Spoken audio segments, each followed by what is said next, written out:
This is the Lockpicker 1969, and welcome to my channel, and welcome to the next episode of Interview with the Lockpicker. Today's guest is Crispix. Say hi. Hello, everyone. So, where are you from? I'm from Nottingham in the UK. Okay. Have you lived there your entire life? No. I came here for work when I finished university, so I've lived here quite a long time now. But I've lived in a few places around the UK. Okay. So, how and when did you get into locksport? Well, I've always been quite interested in lockpicking, in the sort of yes, it seems like an interesting thing, quite a cool skill. It'd be a sort of good party trick almost, and but I've never really researched it. And then coming out of the COVID lockdowns, I found myself with a locker, like a four-wheel combination lock for my gym locker. Okay. Which because of the lockdowns, I hadn't used it for, I don't know, 18 months or so, something like that, and I'd forgotten the combination to it. So I just sort of sat down and decoded it, and it took me a couple of hours probably, because again, foolishly, I didn't go and do any research or anything like that, so I didn't really know what I was doing. So I was figuring it out as I went along. But it was so cool when I got it open that I was really pleased that I'd managed to work that out myself and open a lock. And after that, I thought, this is really interesting. Maybe I should do a bit more research and get myself some picking equipment and take it up as a hobby. Okay. You indicated that there's another aspect that you liked about lockpicking. Yeah, I quite like the sort of slightly subversive nature of it. I think it's good fun to be able to go around and see things that are supposed to be secure and know that you could open them. Like back to the gym locker, I've just come back from the gym this afternoon, and you go in the changing room, probably 2/3 of the lockers in there have got that same lock on that I use, and I just sort of look, I know I could get into any of those lockers inside of a minute. Obviously, I wouldn't do that, but it's cool to be able to like know that you can. It certainly does change the way that you look at the world and things, doesn't it? I mean, I know I walk through whatever it is, whether it's a store or someone else's house, my own house sometimes, or something I've obtained that has a lock on it, and you always are looking at it through a different lens now. It's like, oh, I wouldn't have done that. Yeah. You realize how insecure some things really are. Yeah. To someone with the right skills. Yeah. I've been reading a lot in the forums lately, people talking about locks for your home and stuff, and I'm just like, oh, nobody's going to bother picking your front door lock, but whatever makes you feel safe and happy. Yeah. You want to put an expensive lock on your front door, then go for it. There's better ways to secure your door. But anyway, I digress. So you said you worked on the combination lock and you realized they had false gates and a pattern to them. So yeah, I didn't at the time, I didn't know what a false gate was, so I was just like pulling on the shackle and turning the wheels, and after a while I was like, oh, what, why is this not opening? I can clearly feel it dropping into what I now know are called gates. And I realised that there was a sort of repeating pattern, because there's 3 false and 1 true on each wheel, and of course there's only 10 positions, so you can't have an even pattern there. So I worked out the pattern, or what the options could be, and then I brute forced it. But now I can do it all by feel, a little bit more subtly, and get in really quite quickly. Less than a minute is typical for decoding one of those four-wheel locks. The ones with the 4 wheels on them, at least here, they're like master locks, that sort of thing. Really just pulling on the shackle and turning the wheels to feel the gates is, yeah, like you said, it takes about a minute or two to open those up. So My I mean, they're convenient, aren't they? They're never going to be a high sec lock. No, and I've already showed my kids. I'm like, if you have these kind of like locks, you're using them at school or whatever, don't. And I showed them, in a matter of a minute or two, just opening that, and they're like, "How did you do that?" I said, "You can do that too, but we're not going to go into that today." Yeah, it is. You need to I make don't sure need they're you. going to be responsible before you Yeah, teach them those sort of I skills, do don't you? need them going around the school and getting a phone call. Do you know what your son was doing at school today? I don't think I want to know. Anyway, so at some point you bought lockpick set though, right? Yeah, having sort of enjoyed opening the combination lock, I sort of had like you do, you've got a few other locks around the house, so I looked around a bit and I bought one of the sort of like rubbish cheap sets off Amazon. I think it was only about £10, something like that, and came with a couple of those clear locks. Yeah.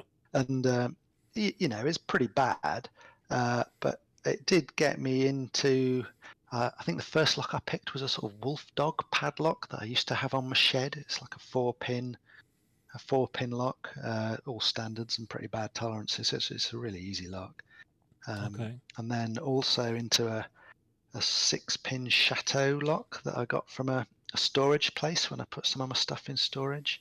I was like, oh yeah, this is kind of cool. But yeah, those picks are not great. And as soon as you get onto anything that's needs a bit of subtlety or has got a slightly tight keyway or anything like that, they're not up to the job. So what did you move on to? Well, what I was doing, I was picking locks, choosing locks from the belt list on Reddit, and I was just using that as a guide as to what locks would be about right for my skill level. So I'm not just buying stuff at random and that's way too hard or whatever. Yep. And I picked a Master 150, and then for green, I thought I'll get an ABUS 7240. Mm-hmm. So I got an ABUS 7240, and it's like no chance you're going to pick one of those with one of those Amazon picks. Too thick. Way too thick. Yeah, way too thick and way too big as well. Like maneuvering it around the keyway is just not going to happen. So. Yeah. So what happened next? So I thought, I'd done a bit of research by that point, and I, realised that maybe that wasn't the best choice getting those picks. So I bought some Dangerfield picks and some Sparrows SS Dev hooks from I think UK Bump Keys. I think is the website. Most likely. And they were substantially better. Still not brilliant. I don't particularly like the Dangerfield hooks. They're not very well finished, so they're quite scratchy. The SS Dev hooks were better, and I think I used an SS Dev hook to open the 7240 actually. Okay, yeah, so, that makes sense actually. So yeah, they were definitely better. And it was around that point I was still in the kind of picking stuff around the house type mode that I thought I'll see if I can pick my bike lock, which was a kryptonite.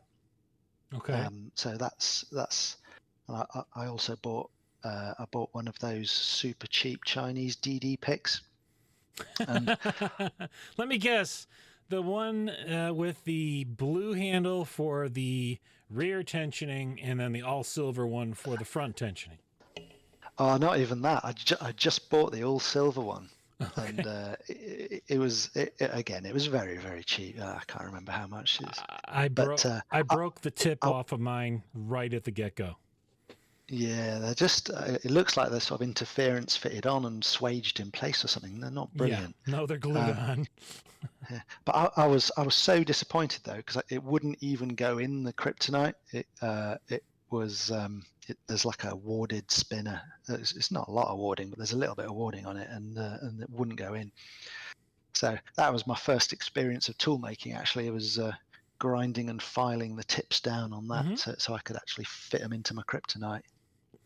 That for And me has been probably other than trying to learn DD picking, which I've had mixed results on. Making your own tips has been one of the most fun parts to me of DD picking. I yeah, call me weird, but that has been probably one of the most fun things for me.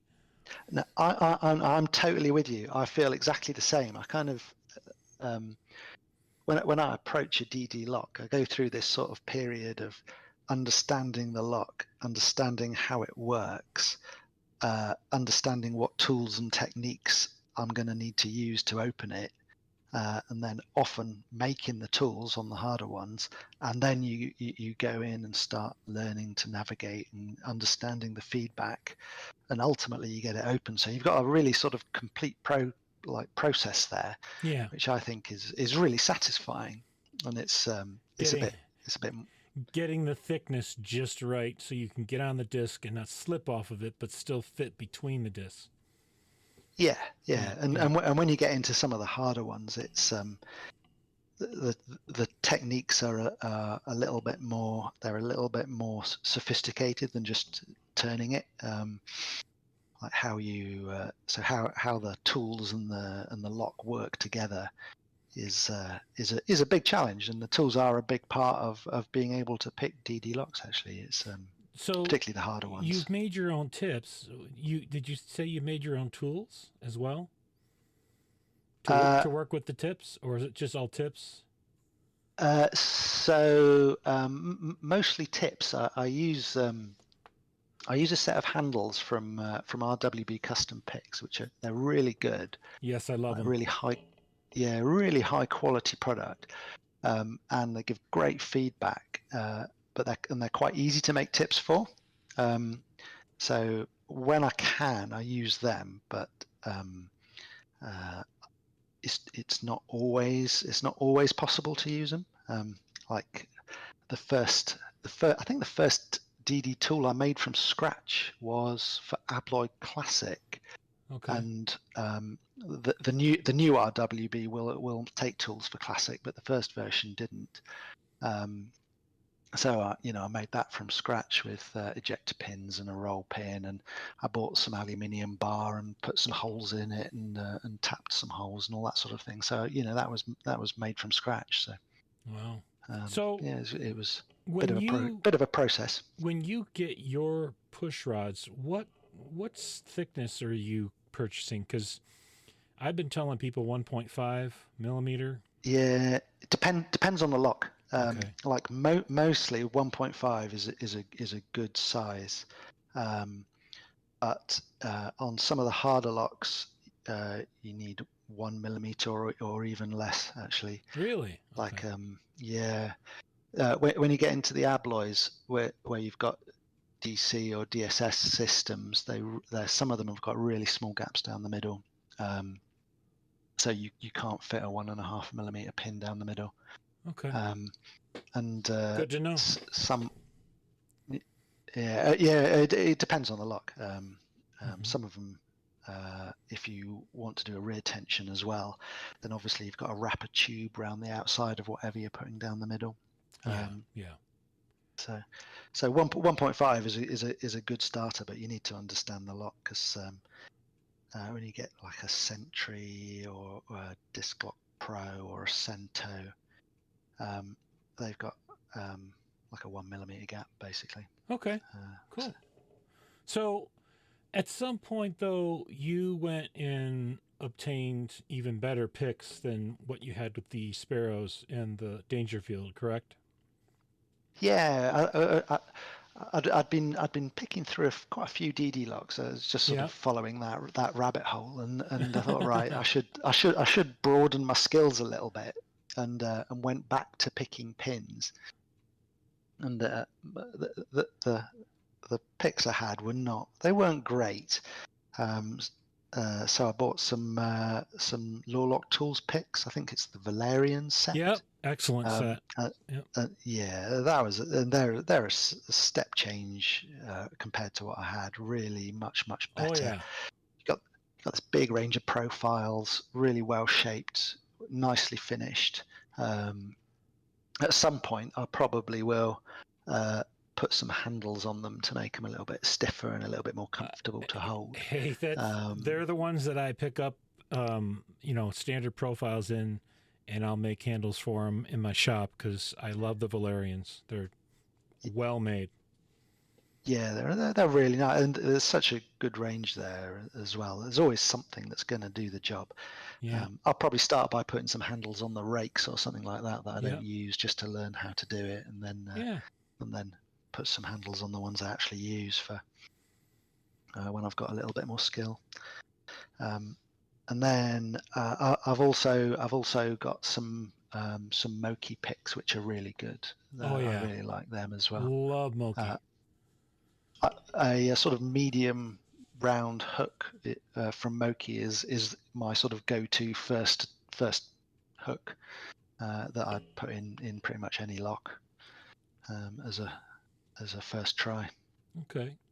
So along the way, did you have influencers, either in the community or through YouTube, who kind of helped kind of guide you at first until you kind of picked up and had your own groove going? Yeah, I mean, as soon as you start doing any research, you can't help but avoid lockpicking lawyer. So obviously you see his videos, and these days he just uses them to Commercial. sell sell his stuff. But fair enough, that's his job.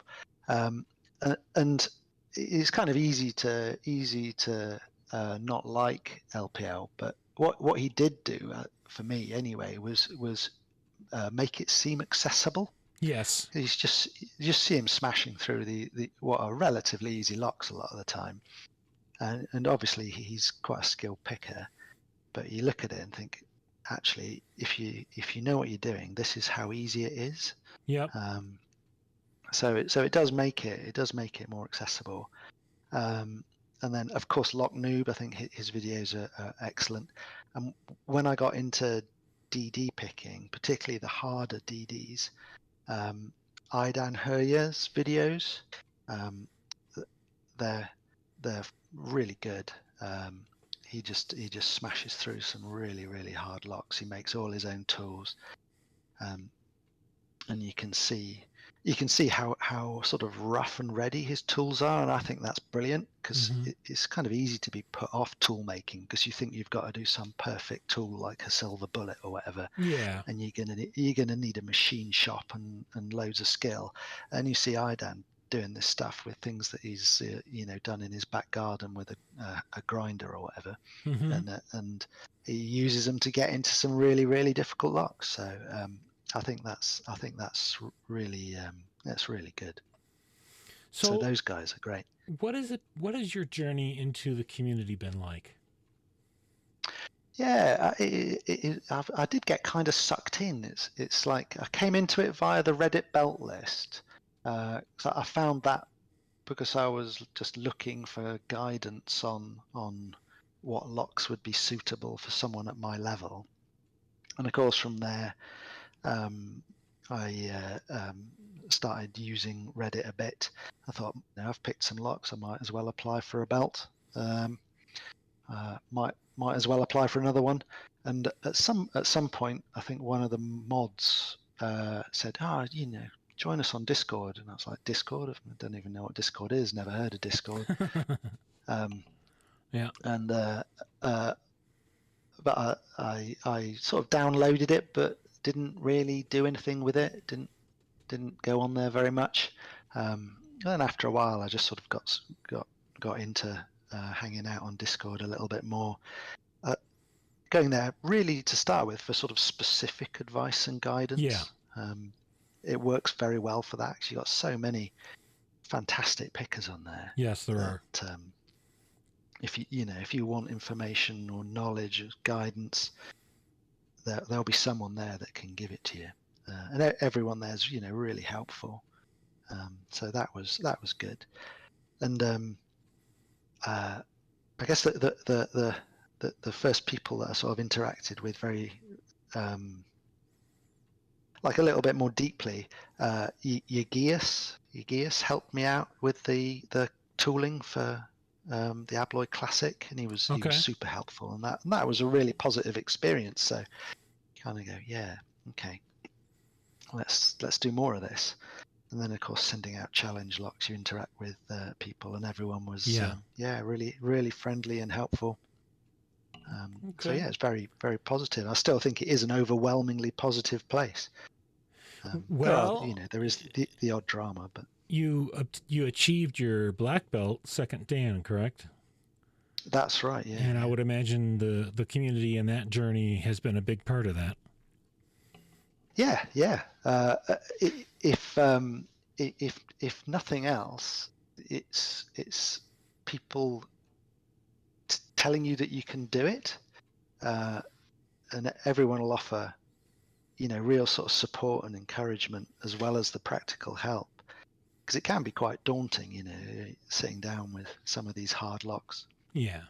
But yeah, I hadn't really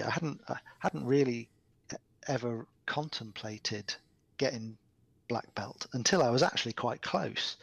It was just sort of, it seemed like an unattainable thing that you needed to be some fantastic picker for. And then, once I'd picked a few locks, which at the time qualified for black, a lot of them were DDs which were red. They were red on the list, but you get black if you pick them with your own tools. Oh, okay. The rules have changed now, so Hmm. yeah, I was just following the DD rabbit hole, picking these locks and making my tools, and I was like, oh, hang on a minute. I've picked, I think, 4 qualifying locks, and I'm pretty sure I can pick another 2. Yeah, that was it. Cool. All right, I want to dive a little bit into some non-locksport questions. So, what do you do for a Mm. living exactly?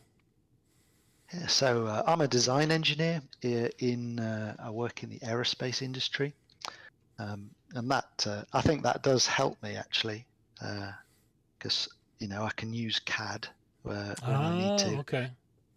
and having a sort of formal engineering training, it gives me a set of mental tools, as it were, to help visualize what's going on. Have you Um, dove down into the 3D printing rabbit hole yet with oh, having a CAD?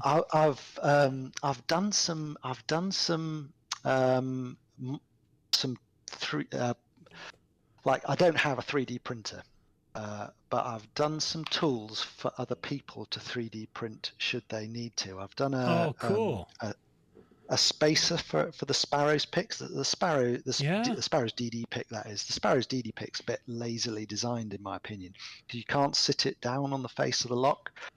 So I designed this spacer which gives you 3 different thicknesses depending how you orient it. And I've done a thing called a gin bar. So anyone listening to this who wants to do a belt application with an ASA lock with gins or trees in, if you go on Discord and look up my gin bar, basically it's a follower with a spiral on the end, so you can like in a very controlled way partially take the pin out of the Bible and then show it to the camera, so it makes it a lot easier to show pin orientation. Cool. And I've done some custom scales for the Moki pick as well, actually, which 206 printed for me. Cool. And they're much thicker. And I really like that because it means I can grip it quite lightly. I just might need to connect with you after the interview and find out a little bit more about that. Sure, yeah, no worries. I printed all the handles for my own Moki picks, and I would love to have even thicker ones. But Yeah, I so, mean, different people like different things with that, but yeah, I find it's because they're quite thick. I can grip them really yes, lightly, exactly. and it makes the feedback better. I can really concentrate on the feedback if my hand is more relaxed. So, All right, um, I have 2 more questions for you before I wind up asking the last question and we wrap up. What? So you were a rock climber, correct? Yeah, Because yeah, we have a lot of rock climber listeners apparently that I keep every time I interview somebody who's got rock climbing in their hobbies, they seem to find new people to connect with after these yeah. I interviews. mean, So I think there's a lot in common between locksport and rock climbing, particularly the bouldering, which is a type of rock climbing.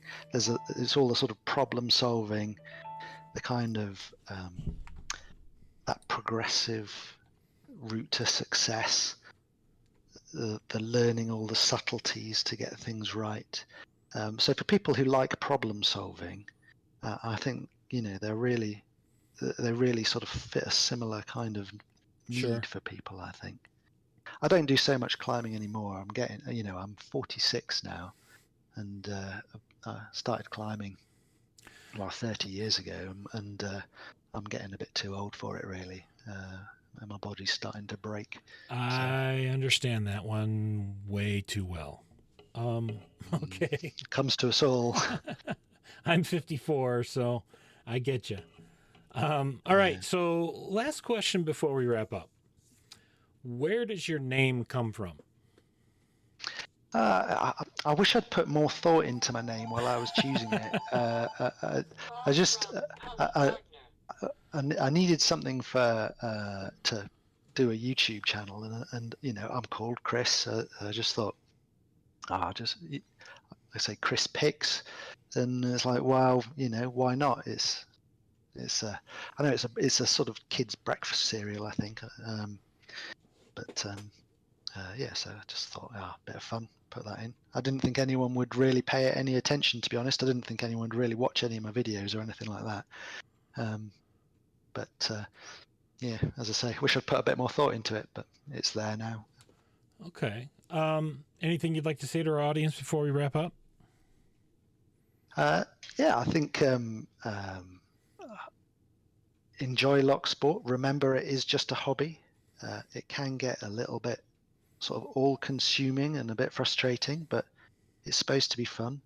So do it your way, as long as that's safe and legal, and make sure you enjoy it. All right.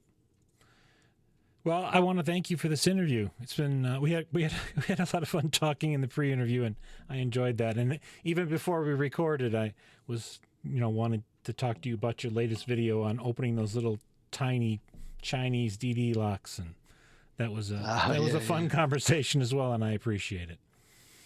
All right, no worries. Thank you. All right. Well, with that being said, we'll wrap this one up. If you are a subscriber, thank you. If you are not yet a subscriber, please hit that subscribe button, turn on notifications and all, and hit like on the video. And thanks for listening.